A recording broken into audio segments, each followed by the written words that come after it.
Եվրոպական քաղաքական միության 8-րդ գագաթնաժողովը եւ վրաց պատվիրակության մասնակցությունը, ինչ հարցեր քննարկեց վարչապետը եվրոպացի առաջնորդների հետ եւ ինչի մասին խոսեց Վոլոդիմիր Զելենսկու հետ անձնական հանդիպման ժամանակ, կապը, էներգիան, Վրաստանի դերն ու կարեւորությունը եւ ապագա հեռանկարները։ Մի քանի ժամ առաջ Իրակլի Կոբախիձեն լրատվամիջոցների հետ ամփոփեց գագաթնաժողովի շրջանակներում տեղի ունեցած քննարկումները։ Վարչապետը ելույթ ունեցավ թմրանյութերի դեմ պայքարի եվրոպական կոալիցիայի երկրորդ նիստում, նա խոսեց Վրաստանի թմրանյութերի քաղաքականության մասին, նշեց, որ նախորդ տարվա համեմատ այս ուղղությամբ աշխատանքները հզորացել են, ինչը դրական ազդեցություն կունենա Եվրոպայում թմրանյութերի ապօրինի շրջանառության դինամիկայի նվազեցման վրա։ Եվրախորհրդարանը խաղաղության գործընթացը աջակցելու փոխարեն փորձում է այն սաբոտաժի ենթարկել, հայտարարել է Ադրբեջանի նախագահ Իլհամ Ալիևը Հայաստանում Եվրոպական քաղաքական միության գագաթնաժողովին ուղղված տեսաուղերձում։ Ցավոք այսօր կրկնակի չափանիշները դարձել են Եվրոպայի խորհրդի խորհրդանական վեհաժողովի աշխատանքի մի տեսակ մեթոդ։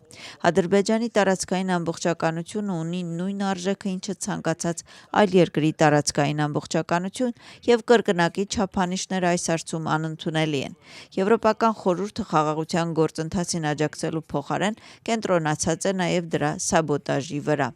Տեղեկության համար Ադրբեջանի Միլի Միջլիսը խզել է հարաբերությունները Եվրոխորհրդարանի հետ եւ կսկսի նաեւ Եվրոնիստին անդամակցությունը դադարեցնելու գործընթացը։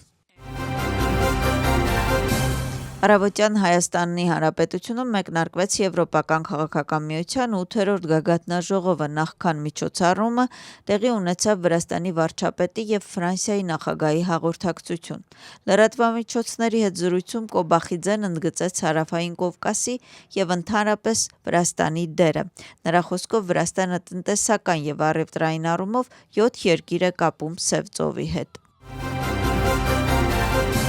Եվրոպացի առաջնորդները խոսեցին կապի առումով Կովկասի եւ այդ թվում Վրաստանի կարեւորության եւ մարտահրավերների մասին Եվրոպայի համար։ Կայա Կալասի խոսքով Եվրոպա միայն աշխարհագրություն չէ, այլ արժեքներ եւ սկզբունքներ։ Ընդգծեց միջի միջանցքի կարեւորությունը։ Նրա խոսքով բոլորը քննարկում են, թե ինչպես դիվերսիֆիկացնել առևտրային ուղիները, կապը եւ այդ ուղիները չափազանց կարևոր են։ Ուրսուլա ֆոն դեր Լեյենի խոսքով չափազանց կախվածությունը պետք է նվազեցվի մասնավորապես 3 ոլորտներում, այդ թվում էներգետիկայում եւ անխուսափելի է Եվրոպայում ակտիվների ավելացումը։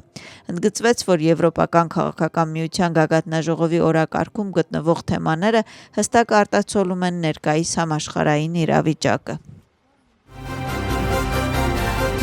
Հնարավոր կլինի արդյոք նվազեցնել սպառողական ապրանքների գները։ Ընթացիկ շաբաթ գները ուսումնասիրող ժամանակավոր հանձնաժողովի ամփոփիչ եզրակացությունը կներկայացվի խորհրդարանի բյուրոյին։ Հաջորդիվ փաստաթուղթը կքննարկվի լիագումար նիստում։ 104 էջանոց եզրակացությունը հանձնաժողովի անդամները ներկայացրել են անցյալ շաբաթ, 3 ամիս աշխատել են փաստաթղթի վրա։ Փաստաթուղթը նաև ուղարկվել է գործադիր իշխանությանը։ Խորհրդարանական հանձնաժողովի եզրակացությունը ներառում է կարճ ժամկետ, միջնաժամկետ եւ երկարաժամկետ առաջարկություններ։ Հարցին արձագանքում է նաեւ գործարար համայնքի մի մասը։ Վրաստանի մանրածախ առևտրի ասոցիացիայի անդամ ընկերությունները հայտարարում են, որ սկսում են իրականացնել ընտանեկան զամբյուղ նախաձեռնությունը, որը ենթադրում է մանրածախ առևտրի ցանցերում իրենց կողմից ընտրված ապրանքների վրա հատուկ արտոնյալ գնային քաղաքականության մշտական կիրառում։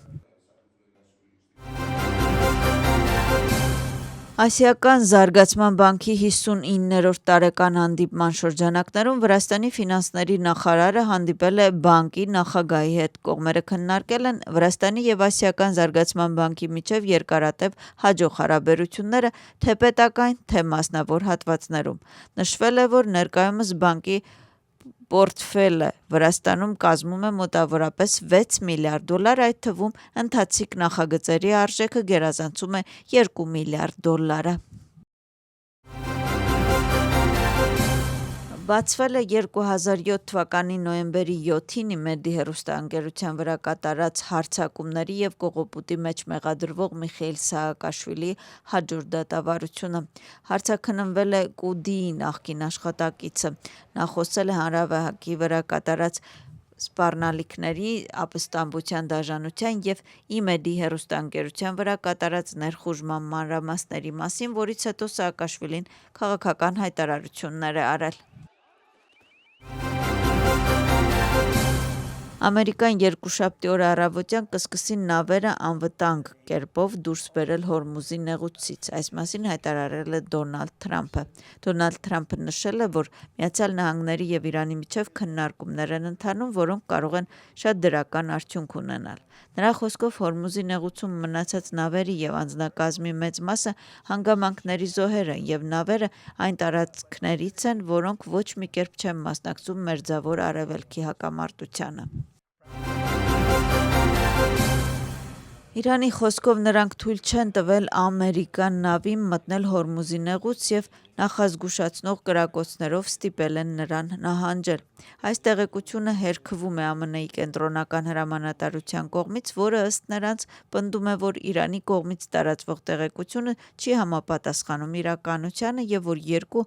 ամերիկյան ռազմանավ է մտել նեղուց։ Ավելի վաղ իրանական կողմը հայտարարել է, որ պատրաստ է արձագանքել ԱՄՆ-ի սպառնալիքներին եւ նշել, որ Հորմուզի նեղուցով անցումը հնարավոր է միայն Իրանի հետ համաձայնեցվածությամբ։ Իրանը հաստատում է, որ Վաշինգտոնից պատրաստ է ստանալ Ամերիկային ներկայացված խաղաղության համաձայնագրի վերաբերյալ։ Իրանի պետական լրատվամիջոցների տվյալներով ԱՄՆ-ն Պակիստանի միջոցով Իրանին ուղարկել է առաջարկին 14 կետից բաղկացած պատասխան եւ Թեհրանը այժմ վերանայում է իր պատասխանը։ Թեհրանը թե Վաշինգտոնը դեռևս չեն բացատրել, թե ինչ է ներառելու ԱՄՆ-ի պատասխանը։ Ավելի վաղ Իրանի պետական լրատվական գործակալությունը հրապարակել է Իրանի կողմից ԱՄՆ-ին ներկայացված խաղաղության համաձայնագրի պայմանները։